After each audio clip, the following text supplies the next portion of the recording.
Avec tout le temps que je passe devant mon bureau, j'ai décidé d'enfin faire des changements pour le rendre plus agréable. J'ai choisi de le rendre plus lumineux, minimaliste et fonctionnel. Et quand on voit à quoi ressemblait mon bureau avant, c'était plutôt mal parti. Il y a des câbles partout du fait que j'utilise et un PC portable et un PC fixe. Du coup, pour vraiment partir sur une base neutre, j'enlève tout du bureau. Avant ça, j'avais enregistré des images d'inspiration et je pense pas qu'avoir un bureau dans cet état puisse en faire partie. Donc je vais chercher une nouvelle planche avec une profondeur de 80 que je fais découper pour en avoir une de 70. Mais je garde la chute de 10 cm, vous allez voir pourquoi. Je garde le meuble à tiroir Alex de chez Ikea comme pied du côté gauche et de l'autre côté, je vais changer le tréteau, mais pour l'instant, on reste avec celui-là. Voilà comment je vais setup le bureau. Je vais utiliser la chute que je vais fixer à l'arrière de la planche, en gardant un espace suffisant que ce soit à l'arrière pour accrocher mes écrans et aussi à l'avant pour pouvoir mettre le meuble Alex sans qu'il ne dépasse. De simples fixations L au centre et sur les côtés feront largement l'affaire.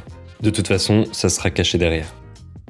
J'ai aussi ajouté des accroches en U pour pouvoir faire passer des serre-câbles. Maintenant que cette planche est capable de cacher des câbles, on peut en finir avec cette horreur qui n'arrête pas de se poser sur mes pieds quand je travaille. On commence par la multiprise que l'on va fixer au bureau à l'aide de languettes adhésives 3M. Ça évite de faire des trous partout et que la planche ressemble à un gruyère. Une fois ça bien en place, on installe les câbles d'alimentation des écrans et du PC en premier, car c'est ceux qui vont le moins bouger. J'utilise des serre-câbles sous forme de scratch qui sont plus pratiques s'il y a besoin d'ajouter un câble par la suite. Il n'y aura pas besoin de le couper et de le jeter, c'est quand même mieux. Ensuite on s'attaque au branchement des HDMI et là ça commence déjà à être le chaos. Donc je me faufile et j'arrête de me dire « Non mais je le ferai demain ». C'est plus agréable comme ça. Je vous invite dans les coulisses pour voir comment j'ai fait. J'ai coupé en deux les scratchs pour pouvoir les faire passer et ensuite j'y ai fait passer mes câbles. J'ai enroulé et accroché de la même manière les excès de câbles. Et c'est quand j'ai terminé cette étape que je dois recommencer parce que j'ai acheté enfin le nouveau tréteau. J'en profite pour placer les câbles du PC portable. Ils restent accessibles avec de la longueur pour pouvoir tirer dessus. On s'est occupé du dessous du bureau, maintenant il est temps de transformer ce mur au-dessus en y ajoutant un peu plus de personnalité. J'utilise du scotch pour visualiser où je vais placer le cadre et l'étagère. Après plusieurs changements, beaucoup d'hésitation et après avoir remis toute mon existence en question à cause d'une simple étagère, j'ai décidé que ça allait être l'emplacement final. On va encore utiliser des bandes 3M, mais là avec un maintien de 7,2 kg. On en place sur les deux extrémités de l'étagère pour être sûr que ça tienne bien. Parce que vu où elle va être placée, il ne faudrait pas qu'elle tombe. On place maintenant l'étagère et on passe au cadre. Cette fois-ci, un maintien de 3,4 kg fera largement l'affaire. Et vu que le cadre est vraiment léger, je me suis permis de couper les bandes en deux. Bien sûr, aucun setup sur YouTube ne peut être complet sans le pegboard Skadis de chez Ikea. Je le fixe de la même manière que l'étagère. Ça va me permettre de garder à portée de main tous les câbles et objets que je pourrais avoir besoin au quotidien. Être devant des écrans toute la journée n'est pas forcément une bonne chose si l'éclairage est mauvais. C'est pourquoi j'ai décidé d'investir dans plusieurs éléments. Premièrement, une light bar de chez Xiaomi qui permet d'éclairer l'avant de mon bureau sans avoir de reflet sur l'écran et sans avoir la lumière en pleine tête. Elle est contrôlable facilement avec un bouton rotatif. En tournant, on va pouvoir changer l'intensité de la lumière et si on tourne en même temps qu'on appuie, on va pouvoir contrôler la chaleur de la lumière. Deuxièmement, j'ai ajouté à l'arrière de mes écrans des Philips Hue Playbar pour éviter un contraste trop important entre la lumière produite par mes écrans et le mur derrière complètement sombre. Elles sont contrôlables avec notre smartphone et il y a vraiment de quoi s'amuser avec toutes ces couleurs. J'ai aussi une bande RGB à l'arrière du bureau, mais ça c'est surtout pour le style. On peut maintenant parler de mes écrans. J'en ai un à l'horizontale qui est un MSI en 144 Hz qui me convient largement pour le gaming. C'est aussi une dalle IPS qui est parfait pour de bonnes couleurs.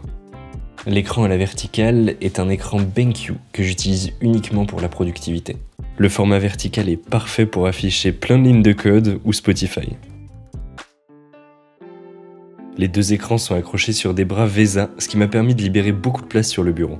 Les deux sont connectés soit à mon PC fixe quand je dois faire des tâches lourdes comme le montage vidéo, soit à mon PC portable pour travailler. C'est pour cette raison que j'ai laissé des câbles accessibles pour me connecter facilement à mon PC portable. Et juste à côté, j'y ai mis mon hub USB pour avoir accès à mes périphériques rapidement. En parlant de mes périphériques, j'ai la Logitech G703 que j'utilise à côté de mon clavier custom, le Keychron Q1. Les deux ont un design minimaliste et une bonne ergonomie. D'ailleurs, j'ai fait une vidéo sur le Keychron Q1 et je vous invite grandement à aller la voir après cette vidéo. En dessous, j'y ai ajouté un tapis de souris XXL qui me permet de reposer mes mains sur quelque chose de plus confortable que du bois. J'écoute énormément de musique au quotidien, c'est pourquoi j'ai essayé plusieurs enceintes, mais j'ai fini par choisir les MR4 de chez Edifier. Le son est très bien équilibré, avec des basses présentes, mais sans en faire trop. Elles sont capables de remplir l'appartement de musique sans aucun problème. Elles ne sont pas connectées au Wi-Fi, mais avec les connectiques accessibles à l'avant de l'enceinte droite, je peux ajouter facilement un casque ou un téléphone. J'ai aussi le casque Sennheiser HD 560S qui est un vrai plaisir pour mes tympans. C'est un casque ouvert qui offre la sensation que la musique se joue dans la pièce et non pas proche de nos oreilles. Le côté ouvert du casque est aussi un vrai avantage pour le gaming car il va aider à créer une profondeur et une distance bien plus précises que sur un casque fermé. Les pads sont très confortables mais je connais rien qui attire plus la poussière. Pour conclure la partie audio de mon setup, mon micro est un Elgato Wave Link posé sur son bras d'origine. J'ai utilisé pendant longtemps un bras, mais sachant que je l'utilise de moins en moins, j'ai préféré l'enlever du bras pour qu'il prenne moins de place visuellement. Il a un accès rapide pour contrôler le gain et pour pouvoir le mute. Si vous restez plusieurs heures assis devant votre bureau, une bonne chaise est très importante. J'ai acheté il y a quelques années la chaise Marcus de chez Ikea et j'en suis très satisfait. Elle est confortable avec un dossier en mèche qui permet de ne pas avoir la sensation que le dos cuit après plusieurs heures dessus. Mais récemment, Ikea a décidé d'augmenter les prix et à 250 €, je ne peux plus vous recommander cette chaise, sachant ce que vous pouvez trouver ailleurs pour le même prix. Et voilà, ça fait quelques semaines que j'utilise ce setup. En passant du temps et en faisant des recherches pour trouver exactement ce qui me convient, j'ai réussi à rendre mon setup beaucoup plus fonctionnel et agréable qu'avant. J'espère que cette vidéo vous aura inspiré à améliorer votre setup.